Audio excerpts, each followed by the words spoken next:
Hey there, and welcome to Storytime with Kay. I'm your host, and today we will read Alice in Wonderland Meets the White Rabbit.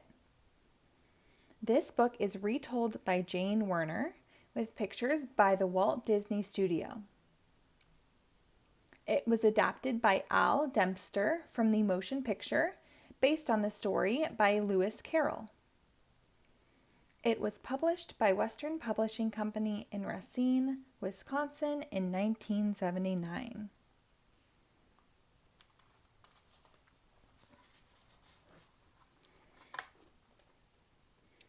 Do you know where Wonderland is?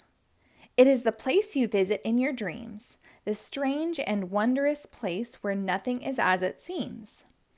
It was in Wonderland that Alice met the White Rabbit.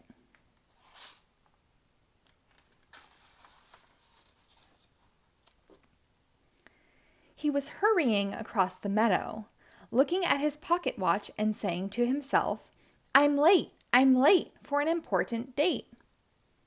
So Alice followed him. What a peculiar place to give a party, she thought as she pushed her way into the hollow tree.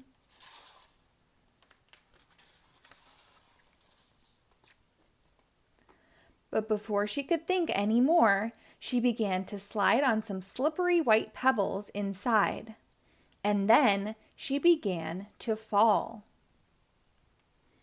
Curious and curiouser, said Alice as she floated slowly down, past cupboards and lamps, a rocking chair, past clocks and mirrors she met in midair.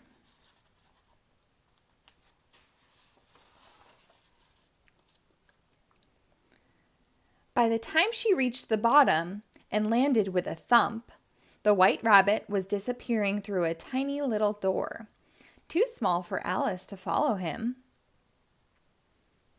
Poor Alice! She was all alone in Wonderland, where nothing was just what it seemed.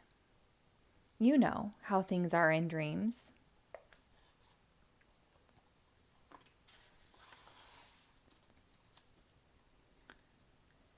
She met other animals, yes, indeed, strange talking animals too. They tried to be as helpful as they could, but they couldn't help her find the White Rabbit. And I really must find him, Alice thought, though she wasn't sure just why.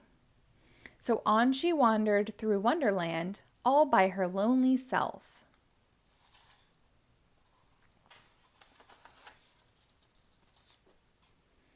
At last, she reached a neat little house in the woods, with pink shutters and a little front door that opened, and out came the White Rabbit. Oh, my twitching whiskers, he was saying to himself. He seemed very much upset. Then he looked up and saw Alice standing there.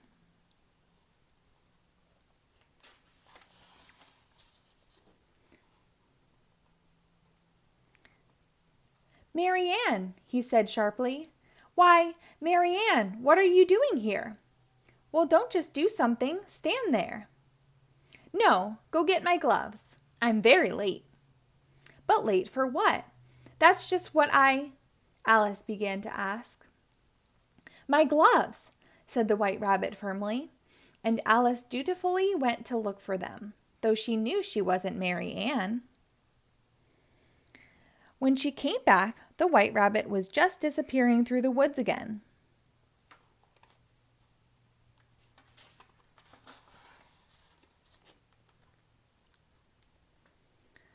So off went Alice, trying to follow him through that strange, mixed-up Wonderland. She met Tweedledee and Tweedledum, a funny little pair. She joined a mad tea party with the Mad Hatter and the March Hare.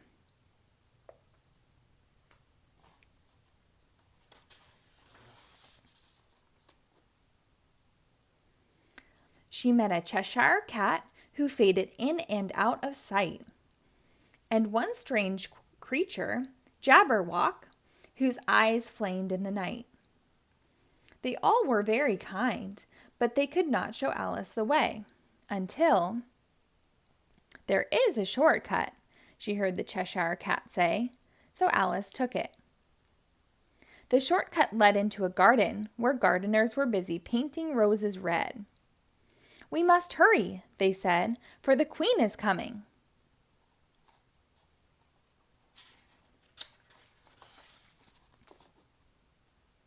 And sure enough, a trumpet blew and a voice called, "Make way for the Queen of Hearts." Then out came a grand procession.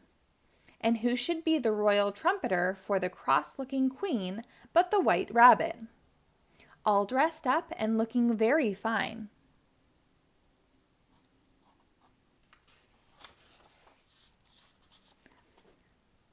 "Well," said Alice, "so this is why he was hurrying so." "Who are you?" snapped the Queen. "Do you play croquet?" "I'm Alice, and I'm just on my way home. Thank you for the invitation, but I really mustn't stay." "So," cried the Queen, "so she won't play. Off with her head, then."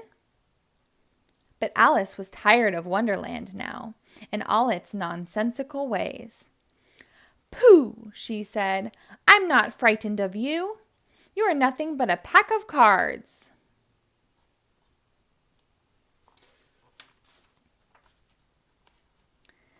And with that, she ran back through that land of dreams, back to the riverbank where she had fallen asleep. She said as she rubbed her eyes. "I'm glad to be back where things are what they seem. I've had quite enough for now of Wonderland." The end.